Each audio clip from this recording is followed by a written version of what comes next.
고린도후서 오늘 2장 1절부터 11절 말씀, 사단에게 속지 않는 인생이라는 제목으로 함께 은혜를 나누겠습니다. 여러분들이 지금 이 고린도후서를 읽으시면서 조금 이해가 안 되시는 분들은 표준 세번역이나 공동 번역 그 성경을 좀 읽으시면 현대인의 어떤 어체로다가 이렇게 번역을 해놨기 때문에 조금 더 쉽게 다가옵니다. 이해하는 데 있어서는. 지금 우리 개정개혁이라든지 옛날 개혁 성경들은 조금 이제 뭐랄까 좀 권위 있게 성경을 이렇게 좀 문체 자체를 이렇게 번역을 하다 보니까 좀 이해하는 데 있어서 좀 어려움이 있습니다. 그래서 여러분들이 이해 안 되실 때마다 표준세 번역 아니면은 공동 번역 성경들을 좀 읽어보시면 훨씬 도움이 됩니다. 지금 사도 바울이 1절 말씀 보면은 내가 다시는 너희에게 근심 중에 나아가지 아니하기로 스스로 결심을 했다, 이렇게 말씀을 합니다. 여기 보면은 그 NIV 성경에는 이게 뭐라고 써 있냐면은 painful visit이라고 되어 있어요. 고통스러운 방문. 아주 사도 바울이 볼 때 왜 고린도 교회에 가는 그 방문에 대해서 왜 이것을 고통스러운 방문이라고 했을까? 그걸 우리가 한번 생각을 해봐야 되는데, 고린도 교회가 우리가 전서에서 배웠던 것처럼 문제가 굉장히 많은 교회입니다.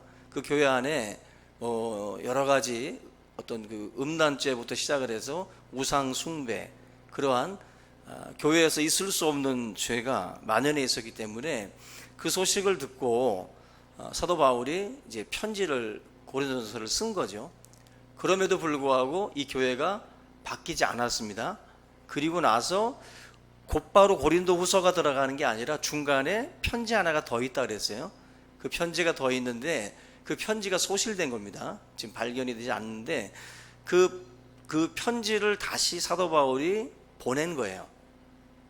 보내서 그 교회 자체가 어떻게 그 말씀을 잘 받아들일 것인지, 그것에 대해서 바울이 굉장히 궁금해했던 그런 상황들입니다. 사도 바울은 어떤 자기 자신이 여러 가지 노력을 하고 여러 방면으로 이 고린도 교회를 좀 깨우치려고 노력을 했음에도 불구하고 이들의 변화가 일어나지 않으니까 바울이 처음에 들었던 생각은 뭐냐면은 그냥 진격하는 거예요. 고린도 교회를 그냥 바로 쳐들어가 가지고 이 교회에 속한 모든 사람들, 이 교회에서 문제를 일으켰던 모든 사람들, 그 모든 사람들에 대해서 바울이 당장 쫓아낼 거 쫓아내고 출교시키고, 그리고 책벌할 사람들은 책벌하고, 이런 어떤 그 채찍을 휘두를 생각을 하고 사도 바울이 가려고 했던 거예요.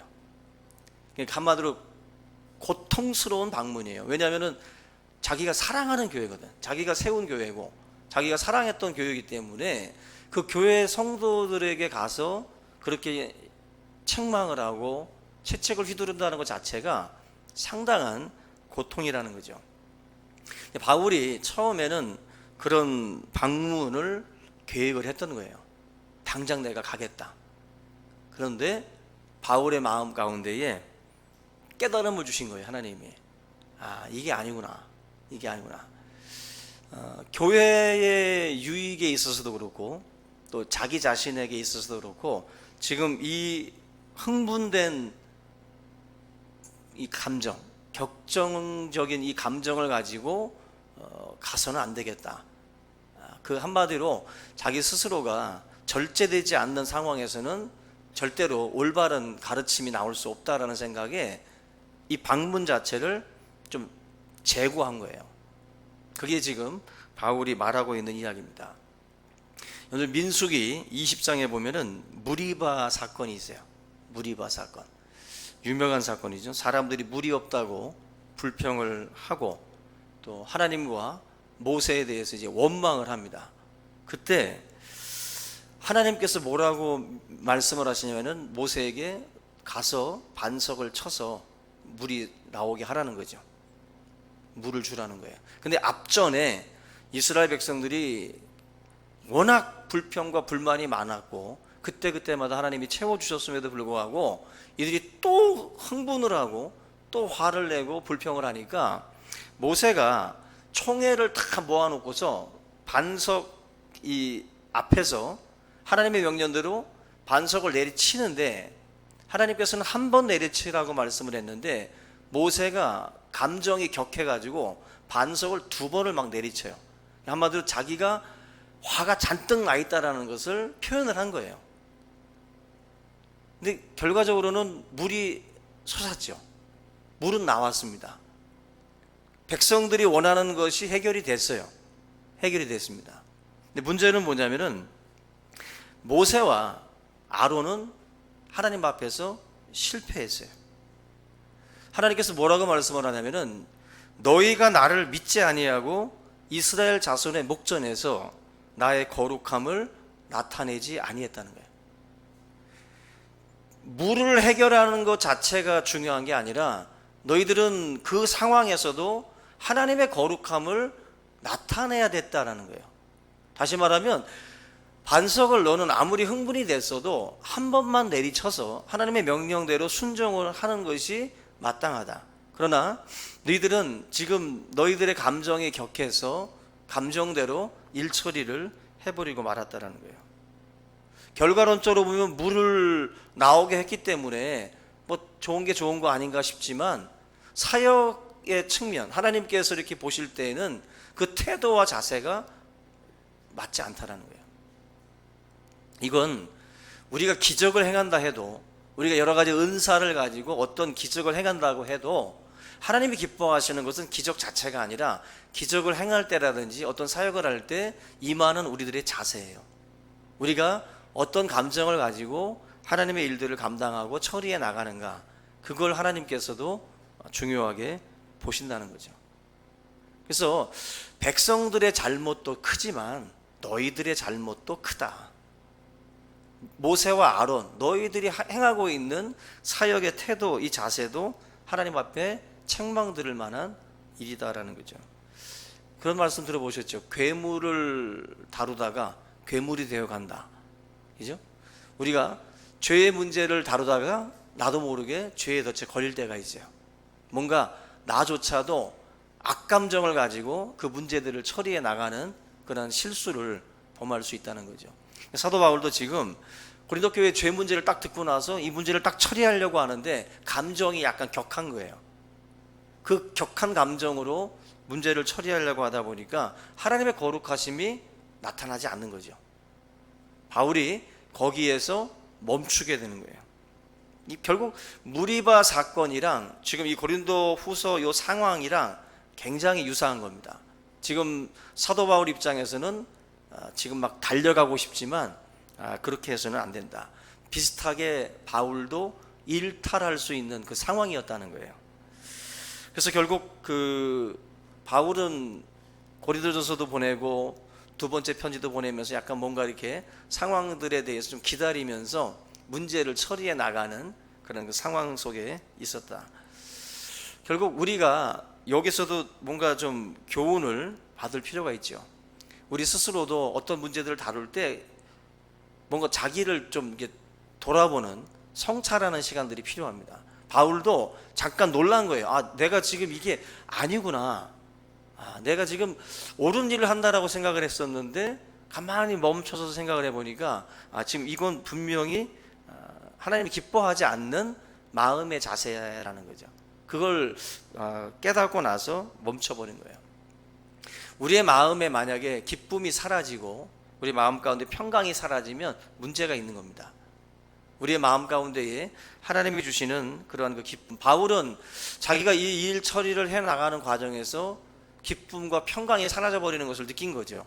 그러면서 여기서 계속 나가서는 안 되겠구나, 하나님께서 원치 않는구나, 이걸 깨달은 거예요. 이게 우리 크리스찬들의 삶의 원리고 또 승리의 원리라는 것을 깨달아야 됩니다. 다시 지금 바울이 뭐라고 지금 말씀을 하냐면은 이 교회에 일어나고 있는 이 문제, 또 교회 안에 있는 어떤 그 죄인들, 그 문제를 일으켰던 문제아들에 대해서 어떻게 해야 될 것인가. 결국 오늘 같이 읽은 11절까지의 말씀을 보게 되면은 사랑으로 이들을 다시 한번 보듬어야 한다. 그게 예수님의 방법이고 사랑의 방법이다. 결국 바울은 먼저 좀 기다려준 거예요. 당장 달려가지 않고 이 문제가 그 자체적으로 정화될 수 있도록 내가 가서 직접 막 휘두르기보다 교회라고 하는 이 공동체의 힘을 믿고 교회 안에서 이 문제가 스스로 자정되기를 원했던 거예요. 그래서 그걸 조금 기다려줬는데 다행히 어느 정도 변화가 일어나는 겁니다. 죄를 지었던 문제아들 가운데에 어떤 변화가 일어나는 거예요. 그걸 지금 사도 바울이 말씀을 하고 있습니다. 기다려주는 것이 필요합니다. 오늘 사자성어 중에 타면자건이라는 말이 있어요. 이게 굉장히 재미난 말인데 중국 당나라에 누사덕이라고 하는 마음이 넓은 사람이 있었다고 그래요. 근데 이분의 특징은 어떤 상황에서도 화를 내지 않는 분이랍니다. 근데 동생이 높은 관직에 이제 임명이 되는 상황이 이제 일어나게 되는데 동생을 불러가지고 이 누사덕이 하는 말이 앞으로 우리가 출세를 하고 높은 이 관직에 오르게 되면은 수많은 사람들로부터 시샘이 클 텐데 너는 과연 앞으로 어떻게 할 거냐 물어봤습니다. 그럴 때 이 동생이 뭐라고 대답을 하냐면은 남이 내 얼굴에 침을 뱉더라도 화내지 않고 닦겠습니다. 이렇게 했어요. 화내지 않고 닦겠습니다. 이것만도 대단하죠. 근데 이 누사덕이 뭐라고 말하냐면은 침 같은 것은 닦지 않아도 저절로 마른다. 닦지도 말라는 거예요. 닦지도 말고 기다리면 마른다. 인내하고 참고 이제 기다리라는 거죠. 어떤 문제들을 직접 닦는 것조차도 기분 나빠할 수 있으니까 그냥 참고 기다리라는 거예요. 뭐 우리는 이렇게 하기 힘들죠. 그거 언제 말을 기다려요. 근데 이 타면자건이라는 이 말은 높은 관직에서 어떤 그 안에서 어떤 치열하게 막 경쟁하고 싸우는 그 집단 속에서 살아갈 때에 필요한 자세라고 하는 것인데 그 예전 그 미국 그 오바마 대통령 같은 경우도 SNS에 그 오바마 대통령을 가리켜 가지고 검은 원숭이는 우리로 돌아가라 뭐 이런 글들을 막 남겼을 때에도 이걸 삭제하지 않았다 그래요. 모욕적인 글들도 다 그냥 남겨뒀답니다. 그대로 타면 자건이에요. 그냥 마르겠지 하고 그냥 다 내버려 두는 겁니다. 여러분들 그 중국의 특징이 만만디잖아요. 적군이 들어와도 그냥 가만히 기다린답니다. 그러면은 너무 넓다 보니까 나간대요, 알아서. 그냥 한마디로 그냥 만만디 그냥 기다리는 거예요. 인도에서 뭐 기차가 달려가다가 소가 누워 있으면 기다린다고 그러잖아요. 소가 일어나서 갈 때까지 뭐 부추기지도 않고 기다린답니다.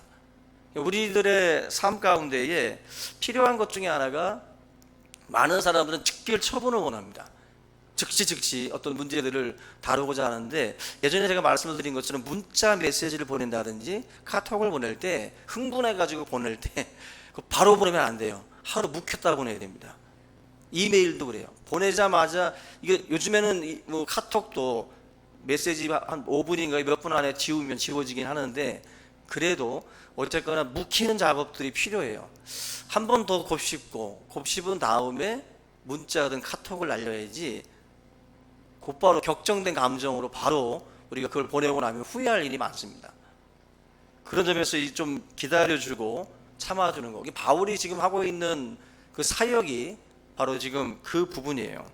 사도 바울도 기다려준 겁니다. 기다려준 보람이 있어서 결국 이 교회 안에서 좋은 그 소식들이 들려왔어요. 그게 뭐냐면은 죄를 지었던 문제아들이 후회하고 근심하기 시작을 한 거예요. 죄인은 죄를 짓고 난 뒤에 당당하죠. 자기가 지은 죄를 모르는 거예요. 근데 가능성이 있고 소망이 있는 사람들은 그 죄에 대해서 뉘우치고 후회하는 거죠. 근심하는 겁니다. 근데 바울이 지금 그 얘기를 하고 있어요. 지금 고린도 교회 안에서 근심에 빠져 있는 사람이 있습니다. 7절 잠깐 보시면 그런즉 너희는 차라리 그를 용서하고 위로할 것이니 그가 너무 많은 근심에 잠길까 두려워하느라. 이 내용을 잠깐 보면 근심하고 있는 거예요. 자기들이 범했던 죄와 교회로부터 받은 징계와 그런 책망을 통해서 이들이 근심하고 굉장히 뭔가 이렇게 가라앉아 있는 그런 그 상황이다라는 거죠. 결국 그 바울이 볼 때, 그리고 교회가 볼 때에 교회를 근심하게 하고 바울을 근심하게 했던 이 사람들이 누구냐? 5장 1절에서 5절에 나와 있는 근친상간의 죄를 범했던 그러한 그 사람으로 보는 견해들도 있고, 사도 바울의 사도권에 대해 도전하고, 또 사도 바울을 무례하다, 또 뭐 탐욕스럽다 이렇게 욕하고 거짓된 말로 소문을 퍼뜨렸던 사람으로 보는 견해들도 있어요. 정확하게 어떤 죄를 지었던 사람인지는 확실하게 답을 할 수 없지만 어쨌건 바울을 공격하고 교회 공동체를 다 뒤흔들었던 사람이다라고 보면 됩니다. 바로 이러한 그 사람들이 시간이 지나는 가운데에 문제가 서서히 해결되기 시작을 하는데, 바울이 6절 보면은 이 사람에 대해서는 벌 받는 것은 마땅하다는 거예요. 당연히 그 죄에 대해서 교회가 책망하고 그것에 대해서 뭔가 지적을 하고 그 문제에 대해서 그 책벌한 것 자체는 당연하다는 거죠. 그런데 이제 이 사람이 슬픔 속에 있고 근심 속에 있는데 너무 깊은 근심으로 빠져들지 않도록 이제 우리가 해야 될 일이 무엇이냐는 거예요. 이제는 이 사람들을 용서하고 위로해 줘야 할 때가 아니겠느냐, 지금 사도 바울이 말씀을 합니다. 자기의 저지른 죄에 대해서 지금 깊이 뉘우치고 있는 것을 깊은 근심에 잠길까라는 말로 지금 7절에서 표현을 하고 있는 겁니다. 이들은 지금 자기 자신들이 은혜에서 떠나 있고 하나님 앞에 범죄한 죄인이라는 사실에 대해서 이제 느끼는 거야. 여기에 대해서 이제 교회는, 또 나 바울은 용서하고 위로해 줘야 될 그러한 그 타이밍이라는 거죠. 우리 성도들도 이 구분들을 우리가 좀 할 필요가 있어요. 제가 언젠가 말씀드렸던 것처럼 이 세상은 지금 되게 잔인합니다. 회개하고 용서하고 죗값을 치러도 용서가 없어요. 요즘에 인터넷 속에서 들어보면 죄를 뉘우치고 하는 것에 대해서 용서가 없어요. 한번 눈밖에 나면 그냥 끝입니다. 이 세상은. 근데 교회 공동체조차도 만약에 그렇게 그냥 끊어버린다고 한다면 이건 하나님이 기뻐하실 일이 아니죠. 뉘우치고 깊은 근심 속에 빠지지 않. 이 깊은 근심, 너무 많은 근심이라는 것은 이 사람이 영적으로 침체되고 결국 죄 가운데로 빠져드는, 완전히 하나님의 품에서 떠나게 되는 그러한 어떤 그 심각한 상황까지 가지 않도록 우리가 해야 될 일들을 해 나가야 된다. 누가복음 17장 3절에 이렇게 말씀합니다. 너희는 스스로 조심하라. 만일 네 형제가 죄를 범하거든 경고하고 회개하거든 용서하라. 죄를 범하면 경고하고 회개하거든 용서하라. 그게 예수 그리스도의 그러한 뜻이에요. 용서뿐만 아니라 사랑을 나타낼 것 그 자체도 하나님이 요청을 하고 있어요. 용서하는 것으로만 끝나면 안 돼. 그래 내가 너 용서할게 하고서 그냥 이제 그만 보자 하고서 그냥 끝나는 게 아니라 용서하고 사랑하는 단계까지 나가야 돼요. 8절 보세요. 그러므로 너희를 권하노니 사랑을 그들에게, 그들이 누구예요? 죄를 범한 자들, 죄를 범한 자들에게도 나타내라. 회개한 자가 지나친 징계로 인해서 좌절하는 것을 바울이 원치 않는 거예요. 그 징계의 목적을 저와 여러분들도 분명히 알아야 됩니다. 교회의 징계의 목적은 이 사람으로 하여금 완전히 죽이는 게 목적이 아니에요. 교회의 징계의 목적은 돌아오게 하는 것입니다. 책망의 목적은 변화예요. 보응이 아니라 변화에 있어요. 우리가 징계를 통해서 잘못이 교정이 되고 공동체 질서가 회복이 된다고 한다면 이제는 용서와 화해의 단계로 나가야 돼요. 그게 하나님께서 원하시는 부분입니다. 만약에 지금 바울이 말하고 있는 이 단계로 만약에 우리가 넘어가지 않으면 문제가 생겨요. 결국 이 깊은 근심에 빠진 사람들이 완전히 악의 사람이 되고 거짓의 사람이 되고 불의의 사람이 돼서 교회 공동체를 분열케 하고 교회 공동체에 해를 가하는 그러한 세력으로 자리할 수 있다는 거예요.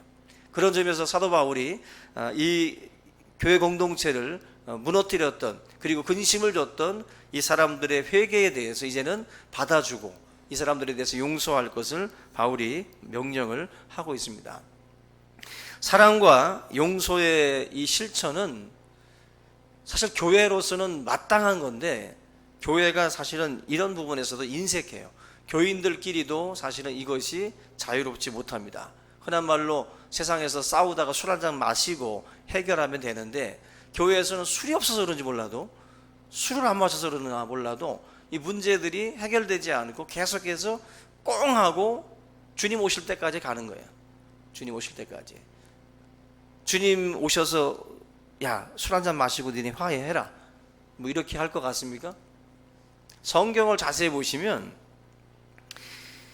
이 용서라고 하는 것을 단순히 여러분들에게 너가 용서해서 이 문제를 좀 풀어라가 아니라, 너 용서하지 않으면 너 어떤 결과가 오는지 아느냐? 이걸 여러분들이 좀 아셔야 되는데, 사도 바울이 로마서 12장에 보면은요 이런 말씀을 합니다. 네 원수가 줄이거든 먹이고 목마르거든 마시게 하라. 바울은요 굉장히 엄격한 사람이에요. 바울은 굉장히 차가운 사람입니다. 왜냐하면은 그 그리스도인들을 핍박을 하고 공문을 띄워서 다메섹까지 쫓아가 가지고 그리스도인들을 이잡듯이 잡으려고 했던 사람이 바로 사도 바울이에요. 그만큼 굉장히 차갑고 아주 그냥 즉결 처분을 원하는 사람이에요. 그런 정도로 아주 단호한 사람입니다. 근데 이 사도 바울이 네 원수가 줄이거든 먹이고 목마르거든 마시게 하라, 그렇게 용서와 사랑이라고 하는 방법으로 문제들을 풀어가라고 제안을 해주고 있어요.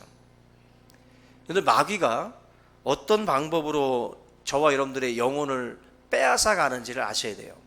지금 본문 11절에 보시면 이는 우리로 사탄에게 속지 않게 하려 함이라, 우리는 그 계책을 알지 못하는 바가 아니다.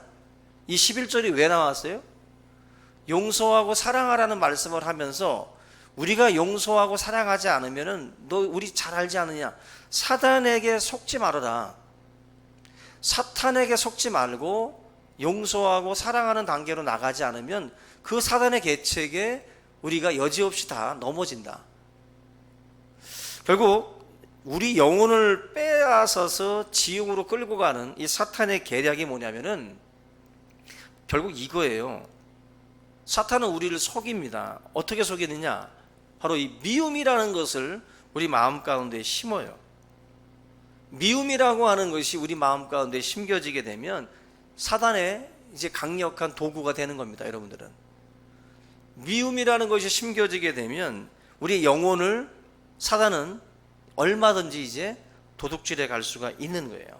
그걸 마치 어떤 장치를 심어놓고 리모컨으로 조절하듯이 미움이라는 것이 우리 마음에 심겨지면은요, 그건 자유롭게 마귀가 이용할 수 있는 도구가 되는 거예요.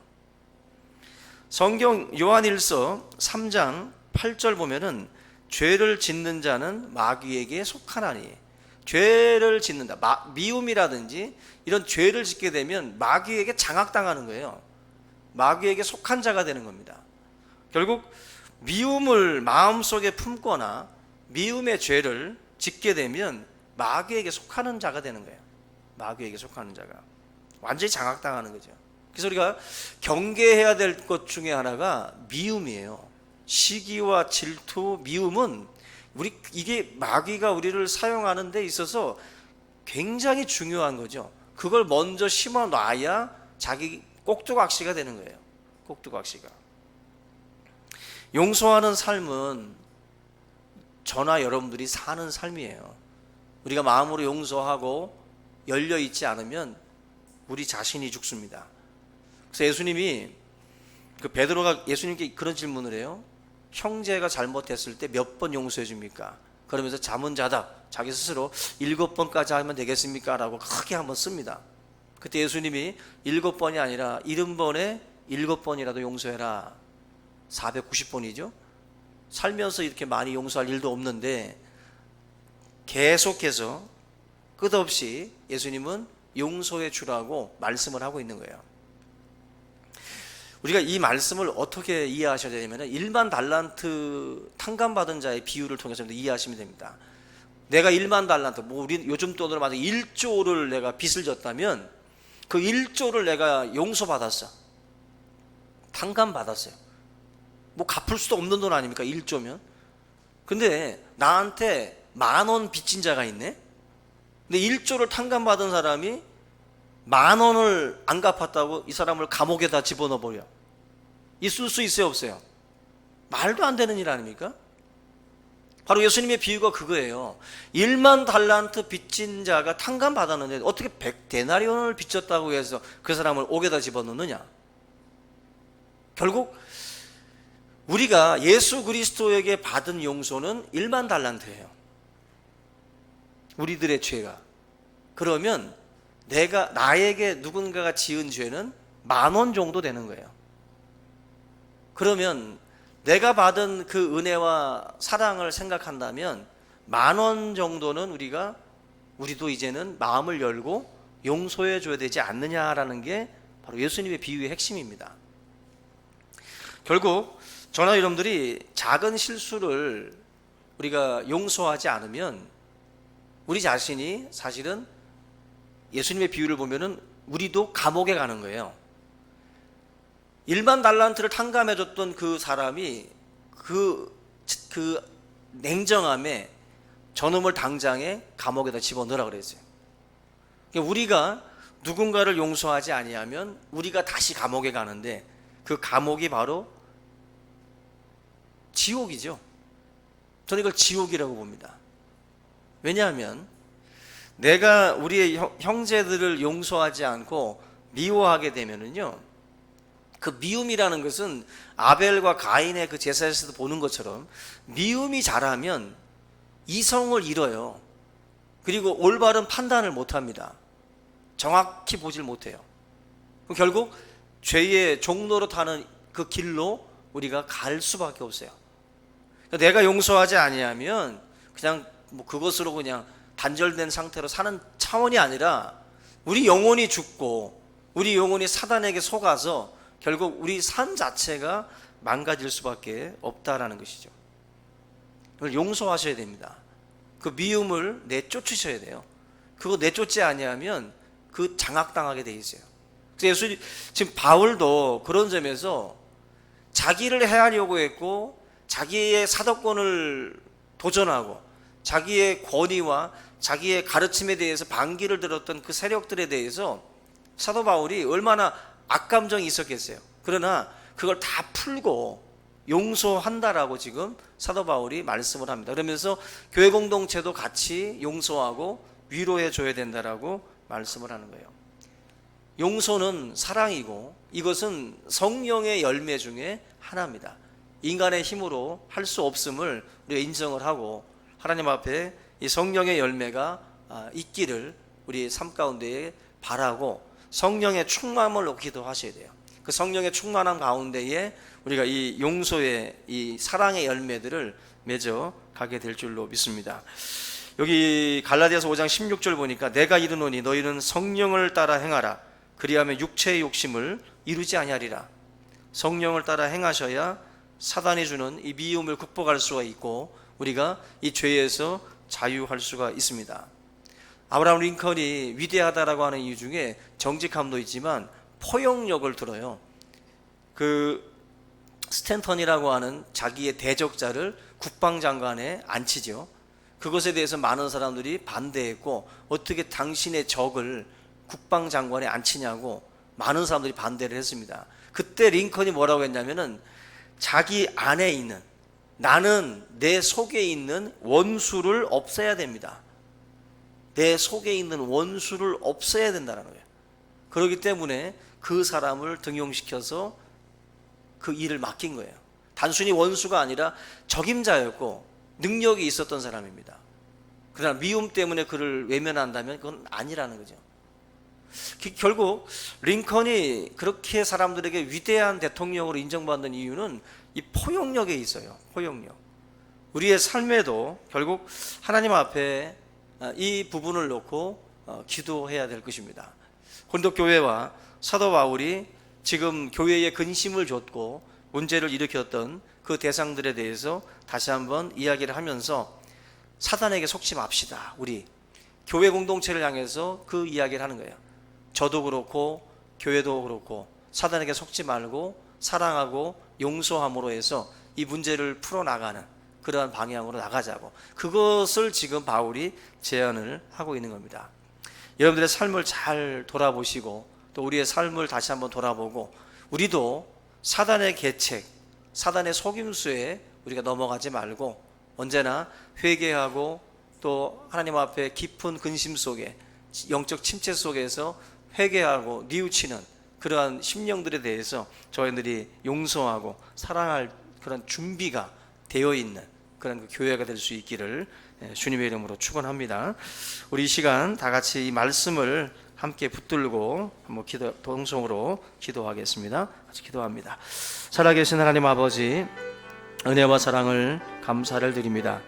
1만 달란트를 빚졌던 그 아버지 죄인을 용서해 주신 것처럼 진원 같고 주원 같았던 그 수많은 죄들을 용서하여 주시고 우리를 하나님의 거룩한 자녀 삼으신 하나님 아버지, 우리 또한 아버지 하나님 형제들을 용서하고 하나님 앞에 그 모든 것들을 위로하고 또 품을 수 있는 하나님의 백성들이 될 수 있도록 인도하여 주시옵소서. 오직 주 예수 그리스도의 은혜와 사랑을 가지고 우리 모든 문제들을 극복해 나갈 수 있도록 주여 도와주시옵소서. 교회를 근심케 하고 우리의 마음을 근심케 하며 또 우리에게 고통과 아픔을 안겼던 이들을 또한 우리가 또한 사랑하고 용서할 수 있는 그런 마음의 준비가 우리 가운데 있기를 원합니다. 미움을 통하여 우리를 장악하고 우리의 삶을 또 사망의 음침한 골짜기로 끌고 가는 이 사단의 간계와 이 계책을 또 우리가 또한 깨닫게 하여 주시옵고 이 미움에서 자유하게 하여 주시옵소서. 예수 그리스도의 말씀을 통해서 우리가 다시 한번 우리 자신을 돌아볼 수 있는 그러한 귀한 시간 되게 하여 주시옵소서.